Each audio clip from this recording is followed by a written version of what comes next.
Hello everyone, मैं doctor उपासना शर्मा। बच्चों, आपका फिर से अपने यूट्यूब चैनल पे हार्दिक स्वागत करती हूँ। बच्चों, हम लगातार आपको संगीत विषय की तैयारी करा रहे हैं, जिसमें संगीत विषय में TGT, PCT, GIC, LD grade, KVS, डीट्रिपल सभी प्रतियोगिता परीक्षाओं की तैयारी हम लगातार आपको करा रहे हैं, और वो भी फ्री ऑफ कॉस्ट। किसी भी तरह का पेमेंट आपसे नहीं लिया जा रहा है। तो इसी श्रृंखला में एक छोटा सा टॉपिक हम कर लेते हैं। कौन सा? ग्राम। ठीक है। जैसे कि आप सभी जानते हैं कि ग्राम एक बहुत महत्वपूर्ण टॉपिक है संगीत का, जो बार बार पूछा जाता है, बार बार समझ लीजिए आप किसी भी एग्जाम, चाहे आप टीजीटी दें, जीआईसी दें, सभी में इसके विषय में पूछा जाएगा। तो ग्राम जो है वो क्या है? निश्चित श्रुति यंत्रों पर स्थापित 7 स्वरों के समूह को ग्राम कहते हैं। ठीक है। जो ग्राम है वो एक निश्चित श्रुति यंत्रों पर स्थापित होता है, और जब इनका समूह बन जाता है तो वो क्या कहलाता है? ग्राम कहलाता है। इसी तरह पंडित शारंगदेव के अनुसार ग्राम स्वरों का ऐसा समूह है जहां मूर्छना स्वतंत्र रूप से बन सके। ये कई बार बच्चों आया है। पंडित शारंगदेव जी के अनुसार कई बार परिभाषा पूछी गई है कि ग्राम क्या है, तो आप बताएंगे ग्राम स्वरों का ऐसा समूह है जहां पर मूर्छना स्वतंत्र रूप से बन सके। ग्राम और मूर्छना का बहुत आपस में बहुत बढ़िया संबंध है, क्योंकि ग्राम से ही मूर्छना बनती है। ठीक है बच्चों। तो मूर्छना, ये कई बार डेफिनेशन पूछी जाती है, जहां मूर्छना स्वतंत्र रूप से बन सके। ये किसका कथन है, तो आप बताएंगे पंडित शारंगदेव जी ने अपनी पुस्तक संगीत रत्नाकर में कहा है कि जहां मूर्छना स्वतंत्र रूप से बन सके वही ग्राम है। साधारण भाषा में अगर हम देखें तो साधारण भाषा में ग्राम का अर्थ होता है, क्या होता है? गांव। जिस प्रकार बहुत से मानव परिवार एक साथ मिलकर के ग्राम में रहते हैं, गांव में रहते हैं, बिल्कुल साधारण भाषा में, डिक्शनरी के सीधे भाषा में मैं आपको बता रही हूँ। एक बहुत सारा जो मानव के परिवार मिलकर कहाँ रहते हैं? गांव में रहते हैं। उसी तरह ग्राम क्या है? संगीत में ग्राम है स्वरों के स्थान की, रहने की एक जगह, स्वरों के समूह की रहने की एक जगह। मानव परिवार का समूह जो हुआ वो गांव कहलाया साधारण भाषा में, लेकिन संगीत की भाषा में जहां पर 7 स्वरों का समूह रहता है उसको ग्राम कहते हैं। ठीक है। सेकंड, आपने पता चल गया कि निश्चित श्रुति यंत्रों पर स्थापित स्वरों के समूह को भी हम ग्राम कहते हैं। तो ग्राम की रचना, जैसे आप जानते ही हैं कि स्वरों की रचना किससे हुई? श्रुति से हुई। स्वर की रचना किससे हुई? श्रुति से हुई। और श्रुति से स्वर की रचना हुई, और स्वर से किसकी रचना हुई? ग्राम की रचना। तो ये तीनों इतने संबंध हैं, इनका तीनों का आपस में संबंध, कि तीनों की डेफिनेशंस को अलग करना बहुत कठिन है। तीनों की डेफिनेशन तीनों से एक दूसरे से संबंधित है, क्योंकि श्रुति की स्थापना जो हुई है वो स्वर के द्वारा हुई है, यानी कि स्वर जो बने हैं वो श्रुतियों से बने हैं, और जो ग्राम जो बने हैं वो स्वर के आधार पर बने हैं। इसी प्रकार मतंग मुनि ने भी यही कहा है कि ग्राम जो है वो श्रुति और स्वरों के समूह से ही बना है। मतंग मुनि, जिनकी पुस्तक रहस्यदेशी में, उन्होंने भी यही कहा है कि ग्राम जो है वो श्रुति और स्वरों के समूह से ही बना है। पंडित अहोबल भी अपनी पुस्तक संगीत पारिजात में यही लिखते हैं कि स्वरों का समूह ग्राम कहलाता है। तो ग्राम इतना महत्वपूर्ण टॉपिक है बच्चों, आप शुरू से ही पढ़ते आ रहे हैं, चाहे वो 11th 12th हो, बीए फर्स्ट ईयर हो, सभी में निश्चित ही ग्राम से संबंधित क्वेश्चन पूछे जाते हैं। और उससे आगे आप कोई भी कॉम्पिटिटिव एग्जाम देते हैं तो उसमें भी आप ग्राम से संबंधित क्वेश्चन आपसे विशेषकर पूछे जाते हैं। तो ग्राम तैयार करना बहुत इम्पोर्टेंट है। आप सभी हमारी वीडियो को लाइक करिए, शेयर करिए, और उन बच्चों तक पहुंचाइए जो संगीत की तैयारी कर रहे हैं। वास्तव में संगीत की तैयारी, थ्योरी की तैयारी सभी बहुत कम देखने को मिलता है कि थ्योरी की तैयारी जो कराते हैं बहुत कम टीचर्स करा पाते हैं। और सबसे बड़ी बात, हमारे चैनल पे आपको फ्री ऑफ कॉस्ट तैयारी मिल रही है, और इसमें आपको रिकॉर्डिंग क्लासेस भी मिल रही है और लाइव क्लासेस भी मिल रही है। लाइव क्लासेस हमारी डेली 5:30 बजे होती है, लेकिन कुछ समय से उसका टाइम बदल दिया गया है। तो आप हमारे चैनल को सब्सक्राइब कर लीजिए, और आगे जो अपकमिंग लाइव होगी उस पर आपका नोटिफिकेशन आ जाएगा और आपको पता चल जाएगा किस समय क्लासेस होगी। तो हमारे चैनल को सब्सक्राइब करिए। तो अभी हम बात कर रहे थे ग्राम की। इससे पहले मैंने आपको श्रुति स्वर स्थापना भी समझाया है। श्रुति स्वर स्थापना क्या है कि स्वरों को जो प्राचीन काल के विद्वानों ने और मध्यकालीन विद्वानों ने या आधुनिक काल के विद्वानों ने श्रुति स्वर स्थापना क्रम बताया है। तो प्राचीन और मध्यकाल के विद्वानों ने जो श्रुति स्वर स्थापना क्रम बताया है, उसी पर ही ग्राम की जो क्या कह सकते हैं, ग्राम की रचना की गई है। सभी जानते हैं ग्राम कितने प्रकार के होते हैं। मुख्य इम्पोर्टेंट क्वेश्चन, ग्राम 3 प्रकार के होते हैं: षडज ग्राम, मध्यम ग्राम गांधार ग्राम। ठीक है, तो सबसे पहले हम बात करेंगे षडज ग्राम की। ठीक है, ये चीजें आप नोट डाउन कर लीजिए। कई बार डेफिनेशन पूछ ली जाती है कि 7 स्वरों के समूह को क्या कहते हैं, या निश्चित श्रुति अंतरों पर स्थापित 7 स्वरों के समूह को क्या कहते हैं। इसी तरह यह शारंगदेव जी के बारे में पूछ लिया जाएगा, तो आपको ये डेफिनेशंस नोट डाउन कर लीजिए आप सभी। नेक्स्ट हम बात करते हैं ग्राम के प्रकार। ग्राम के प्रकार कई बार पूछा गया है कि कितने ग्राम के प्रकार होते हैं। जो हमारे नए बच्चे हैं अभी, जिन्होंने संगीत विषय में आगे बढ़ना शुरू किया है, बीए कर रहे हैं या 11th 12th कर रहे हैं या एमए कर रहे हैं और आगे चाहते हैं कि संगीत में अपना करियर बनाएं, उनके लिए बहुत अच्छा ये प्लेटफॉर्म है। आप अभी से अपनी तैयारी शुरू करिए, तो जब तक आप कॉम्पिटिटिव एग्जाम के लिए आपके एलिजिबिलिटी क्राइटेरिया पूरा होता है, तब तक आपकी पूरी तैयारी हो जाएगी। ठीक है, तो ग्राम के प्रकार कितने हैं? नंबर 1 षडज ग्राम, नंबर 2 मध्यम ग्राम, और नंबर 3 गांधार ग्राम। ठीक है, ग्राम कितने हैं?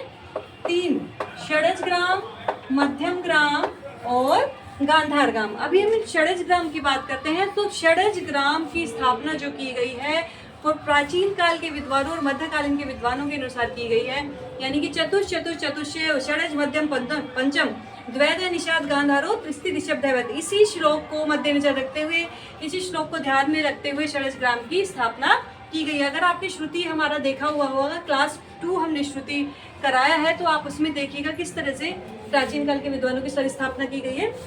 चतुष्चय यानी कि सा मा पा की सा षडज मध्यम पंचम, सा मा पा की 4 श्रुति इन्होंने मानी है।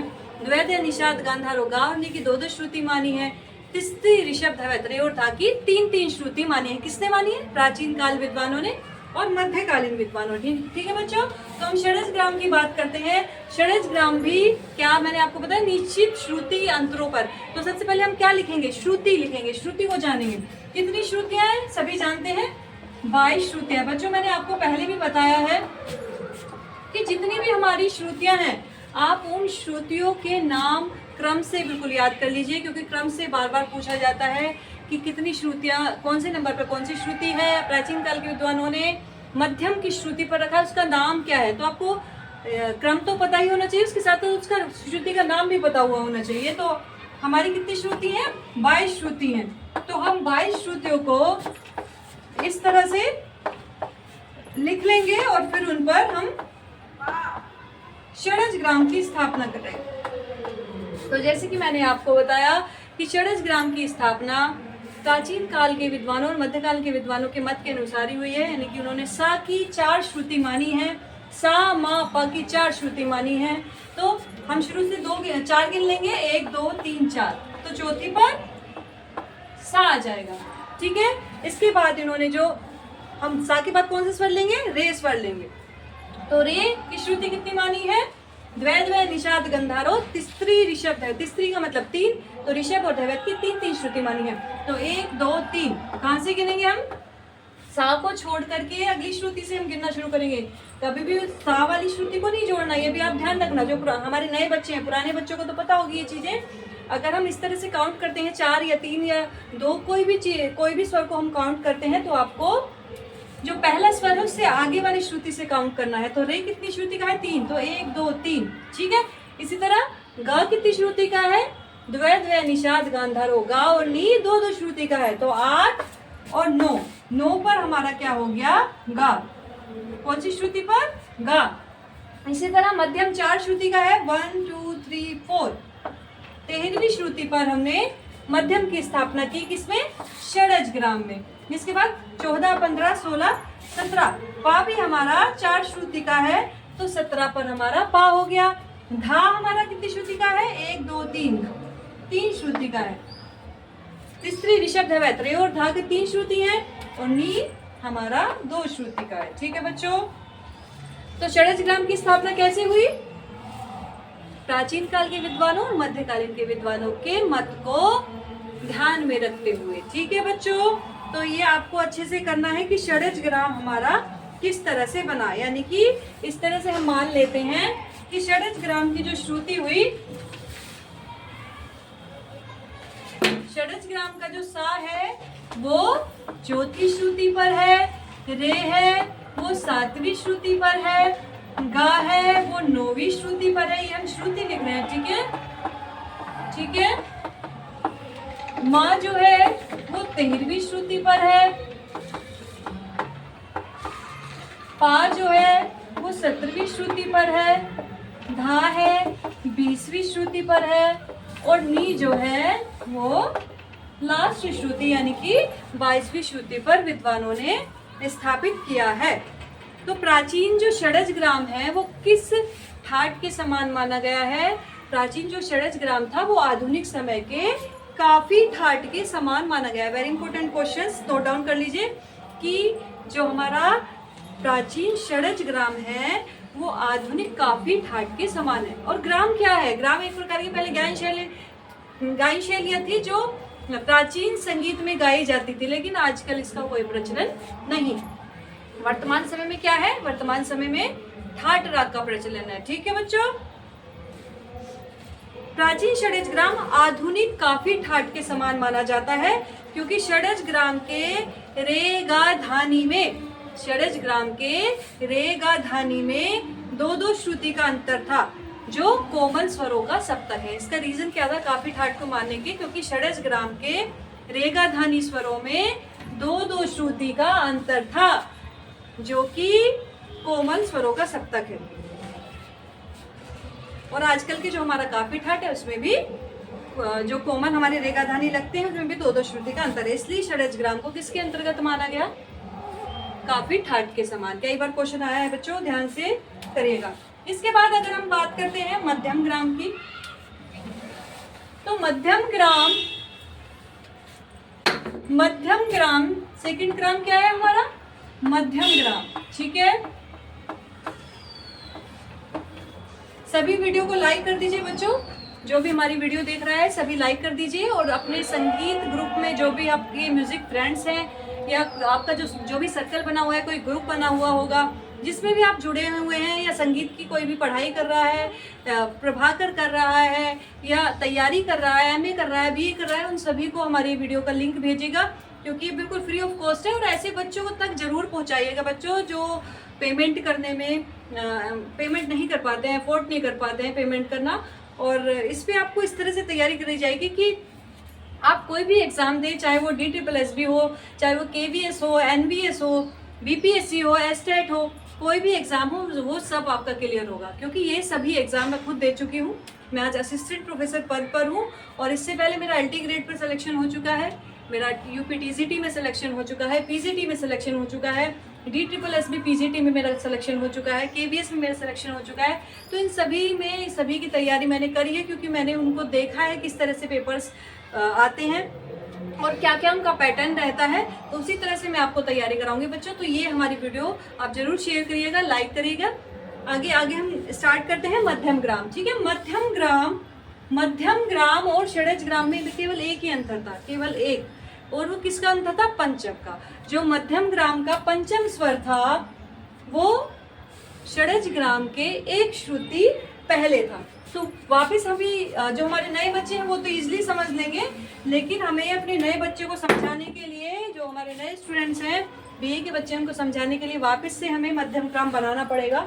तो मध्यम ग्रामों की स्थापना किस पे की गई? निश्चित श्रुति अंतरों पर। वापस मैं आपको बता रही हूँ, श्रुति कितनी है? 22। तो हम 22 नंबर लिख लेंगे, 1 2 3 4 5 6 7 8 9 10 11 12 13 14 15 16 17 18 19 20 21 22, ठीक है। तो मध्यम ग्राम और षडज ग्राम में क्या अंतर था? षडज ग्राम का क्या था? सा चौथी श्रुति पर था, तो मध्यम ग्राम का सा भी चौथी श्रुति पर है। रे 7वीं पर था, तो मध्यम ग्राम का रे भी 7वीं श्रुति पर है। गा 9वीं श्रुति पर था, तो मध्यम ग्राम का गा भी 9वीं श्रुति पर है। माँ 13वीं श्रुति पर था, तो मध्यम ग्राम का म भी 13वीं। लेकिन पा में यहाँ पर हमें डिफरेंस देखने को मिलता है। षडज ग्राम का जो पंचम था वो 17वीं श्रुति पर था। कौन सी श्रुति पर था? 17वीं श्रुति पर। लेकिन मध्यम ग्राम का पंचम बच्चों एक श्रुति पहले कर दिया, यानी कि 16वीं श्रुति पर स्थापित किया। और भरत ने इन दोनों श्रुति के अंतर को ही प्रमाण श्रुति कहा है, प्रमाण श्रुति। तो कई बार क्वेश्चन आता है कि 16वीं और 17वीं श्रुति के बीच के अंतर को क्या कहा गया है, तो वो क्या कहा गया, प्रमाण श्रुति कहा गया है। और कई बार यह आ जाता है कि प्रमाण श्रुति की अवधारणा किसने की, तो प्रमाण श्रुति की अवधारणा किसने की, भरत ने। ठीक है, प्राचीन काल के हमारे विद्वान रहे हैं आचार्य भरत, प्राचीन काल के विद्वान रहे आचार्य भरत, तो उन्होंने ही प्रमाण श्रुति की अवधारणा की। बेसिकली षडज और मध्यम ग्राम दोनों में केवल मुख्य एक ही अंतर है, वो क्या है, 16वीं और 17वीं श्रुति का। इसके बाद जो धा और नी की स्थापना की गई वो सेम की गई, धा 20 पर और नी 22 पर। ठीक है बच्चों, तो इसमें कोई भी अंतर नहीं किया गया है। तो मध्यम ग्राम और षडज ग्राम दोनों में क्या अंतर हुआ, केवल पंचम का। अगर पूछा जाए कि मध्यम ग्राम का पंचम किस श्रुति पर स्थापित किया गया है, तो आप क्या बताएंगे, मध्यम ग्राम का पंचम किस श्रुति पर स्थापित किया गया है, 16वीं श्रुति पर। और अगर आपसे पूछा जाएगा षडज ग्राम का पंचम किस श्रुति पर स्थापित किया गया है, तो आप बताएंगे उसे 17वीं श्रुति पर। तो समझ में आ गया बच्चों।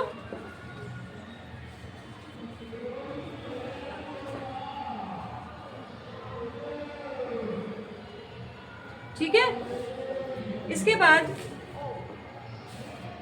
मध्यम ग्राम का नाम मध्यम ग्राम इसलिए पड़ा क्योंकि मध्यम ग्राम में मध्यम स्वर प्रधान का होता है। मध्यम स्वर जो दिखाया गया है वो प्रधान का हो गया होता है, इसलिए मध्यम ग्राम का नाम, इसलिए उसका मध्यम ग्राम पड़ा। ठीक है, तो षडज ग्राम के स्वरों में केवल पंचम स्वर को एक श्रुति कम करने तथा बाकी 6 स्वरों को अपनी जगह पर अर्थात अपनी निश्चित श्रुतियों पर स्थित रहने पर ही वह मध्यम ग्राम कहलाएगा। ठीक है, केवल एक श्रुति कम करने पर और बाकी 6 स्वरों को वहीं पर रखने पर जहाँ षडज ग्राम था तो वह क्या कहलाएगा, मध्यम ग्राम। अब थर्ड बात कर लेते हैं हम। तो षडज और मध्यम ग्राम में मुख्य अंतर क्या रहा, षडज और मध्यम ग्राम में मुख्य अंतर केवल पंचम का रहा। अगर पूछा जाए कि षडज और मध्यम ग्राम में मुख्य अंतर क्या है, तो वो केवल पंचम का है। इसके बाद बात करते हैं गांधार ग्राम।